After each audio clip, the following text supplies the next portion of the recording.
This group originally had 4 girls in it, but one of the girls wasn't able to be here today, so I'm going to be playing her part. But we also have Claire, Audrey, Gail, and Lainey, and they'll be doing a scene from the play Little Women.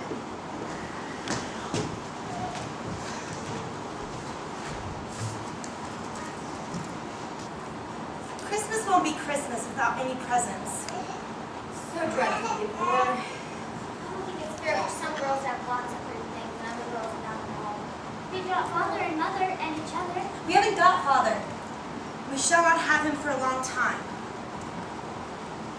You know the reason Mother said not to have any presents this year is because it's going to be a hard winter for everyone, and we ought not spend money on for pleasure. Our men are suffering in the army. We ought to make our little sacrifices, and we ought to do them gladly.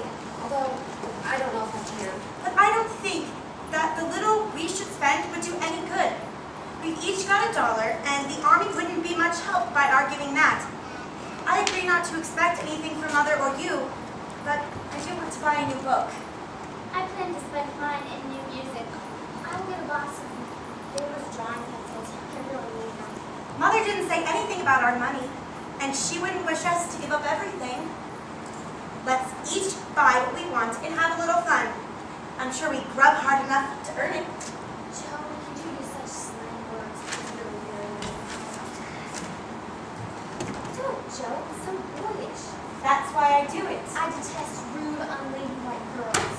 I hate affected nimity-pimity chicks! Oh, girls, don't argue. Okay, Beth is right. You do act rather boyish. You are getting a little bit old for it. You're so tall. It was fine when you were little, but now you're just so tall. You always wear your hair back. You must remember, you are a young lady. I ain't! And if turning up my hair makes me one, I'll wear it in 2 tails until I'm 20. I hate to think I got to grow up and be Miss March and wear long gowns and look as prim as a China Aster. It's bad enough to be a girl anyway when I like boys' games and work and manners. I can't get over my disappointment in not being a boy. And it's worse than ever now, for I'm dying to go and fight with Papa. And I can only stay at home and knit like a pokey old woman. Oh, poor Joe. As for you, you are entirely too ladylike and too prim and proper. Granted, I do appreciate your manners and refined ways of speaking. When you're not trying to be elegant, I mean, your absurd words are just as bad as Joe's slime. I'm just trying to improve my vocabulary. I'm just going to ignore such verses. How furious you make me. Oh, a letter is here. Maybe it's from Father. Oh, I hope it's from Father. It is from Father. Shall we read it now or wait till Mother comes Oh, home? I can never wait. Meg, you're supposed to be Mother's helper. You read it. Oh, gross, give it to me. I'll read it. Wouldn't he ever so jolly if he was coming over Christmas? Do you think that's what he did? Read it, Meg. Read it. My dear family, this will be a very short letter before we move camp again. But I do want to wish you all a Merry Christmas. I would like more than anything else to spend this holiday with you. But it looks like it will be at least another year before I see you all again. My dear daughters, help and obey your mother. Do your duty faithfully, so that when I come home, I'll be prouder than ever of my little women. I am selfish, but I'll surely try to be better so nobody is disappointed in me. We all will. I think too much of my looks, and I hate to work. But I'm going to work on that and not do it, if I can help it. I'll try and be what he loves to call me, a little woman, and not be rough and wild. Remember all the lovely times we had with Father last summer? Remember when we went out where our flowers and all the arbors are? And there were so many pretty things, and we all sat up there for joy in the sunshine. Let's cheer up before Mommy comes home. I know. Let's rehearse our play we're going to do for her. Meg, what did you make for the play? Oh, I made this bit of jewelry out of this gold paper for me. Wouldn't it be lovely, Jeff? Perfectly jolly. Let's rehearse. Come here, Amy, and do the fainting scene. You are stiff as a pilgrim in that. I can't help it. I never saw anyone faint before. I don't choose to make myself all black and blue, not as flat as you do.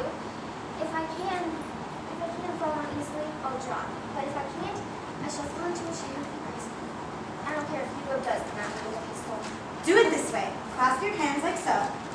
And stammer across the stage saying, Rodrigo!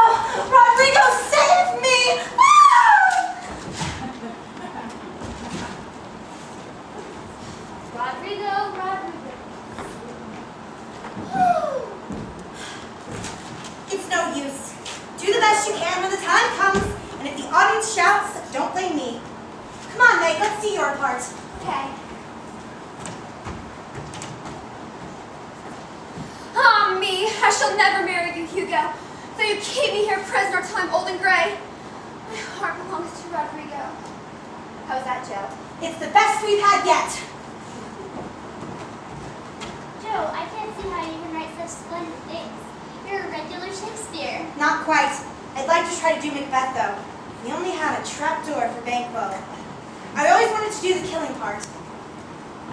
Is that a dagger I see before me? No, it's fascinating you know with a ball of yarn on it. Ding dong. We should probably practice the gong part. That starts. Look at this! Oh, what a lovely bouquet. Who sent it? It was from our neighbor, the Lawrence boy. I like his manners and his information. Oh, I've met him already. When our cat ran away, he brought her back, and we talked over the fence all about cricket. But now Meg is so prim, she won't let me speak to him when we pass. Oh, and you know what? He invited us all over to a party at his house tomorrow evening. Isn't that elegant-ish? Wouldn't it be marvelous to go to the party? Although what would we wear? What's the use of asking that when you know we should wear our poplins because we haven't got anything else? If only I had silk. I think I would die for a silk dress. I'm sure our pops look like silk, and they're nice enough for us. Yours is as good as new. But I forgot the burn and tear in mine. Whatever shall I do? The burn shows horridly, and I can't take it out. I can fix it. I'll try to fix it for you, Joe. That's what you get from standing so near the fire. You're so clumsy. Okay, listen. The front of it's fine. Just keep your back away from everybody. Then you'll be just fine. I shall put this pin in my hair, and maybe Mother will let me borrow her little purple ribbon. And my my slippers are lovely, and my gloves are my gloves are nice. They aren't as nice as I would like. Mine are spoiled with lemonade, and I can't get any new ones. So I'll just have to go without them. Oh, you cannot go without gloves. Gloves are the most important part. You can't dance without them. If you don't have gloves, I will be mortified. I just won't go. Then I'll stay still. You can ask Mother for new ones. They're so expensive, and you are so careless. I can hold them crunched up in my hand so no one will know how stained they are. That's all I can do. No, I'll tell you how we can manage. Each wear one good one and carry a bad one. Isn't that a nifty idea? Your hands are bigger than mine. You'll stretch mine out dreadfully. Then I'll go without them. I don't care what people say. Okay, you can wear mine. Just don't stain them. And don't put your hands behind you or St. Christopher Columbus, will you? Don't worry. I don't like this collar. Can I borrow yours, May? Let's see what we have. I'll fix your glove for you. I'm sure I can. Beth, what would we do without you? You know, you look like the essence of a flower. A rose. No, a violet, I think. Sing for me, dear Beth, please. Thank you.